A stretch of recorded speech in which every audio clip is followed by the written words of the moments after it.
Bugün sizlar bilan ikki og'iz g'iybatchan ustida sirli pide tayyorlaymiz. Ikimizni yumshoq xamirog'ishdan boshlaymiz. Bizga bitta tuxum, choy qoshiq tuz va shakar, issiq sut kerak bo'ladi. Masalliqlarni bitta idishga solib yaxshilab aralashtirib, erigan margarin va drujani solib yumshoq xamir olib 1 soatga tindirishga olib qo'yamiz. Xamirimiz ko'pib chiqquncha nachinkasini tayyorlab olamiz. Bitta piyozni para qilib turibmiz. O'nta sara va yarimta qizil bolgarlarni ham mayda kubik qilib turib olamiz. Bir ko'rganingga bir eshitganingga ishon ishadi-yu. Piyoda men bolgarlarni katta turib olibman, keyin yarim soat shularni maydalab o'tirdim. Endi qizib turgan yog'da piyozimizni biroz qovurib, orqasidan piymamizni solib yaxshilab qizartirib olamiz. Tabiga qarab tuz va ziravorlarni qo'shib, qovurishda davom etamiz.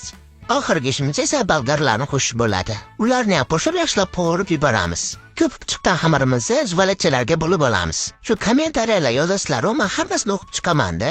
Qilayotgan patlarimni u blogerdan ko'rib pista, buni retseptida qilibsizlar deb yozasizlar-ku. Shu insonlarni lichni o'zidan so'rasalar, qilayotgan taomlarni retsepti 100% o'zimkini aytolmaydi. Chunki ular ham kimdandir ko'rib o'rganib tayyorlashadi.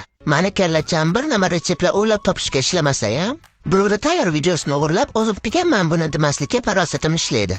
Afandining gapi to'g'ri, hamma sirning kaliti kalla.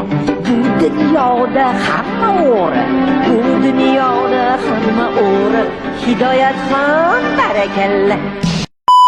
Videolarimiz xuddi videoda ko'rsatilgandek tugaganimizdan so'ng diskga terib, tuxum turkab chiqamiz. Ipasdan kunjut sepib, o'rtasini pichoq yordamida kesib olamiz. Ipasiga eriydigan sir solib, qizib turgan duxovkada 250 gradusda pishirib olamiz.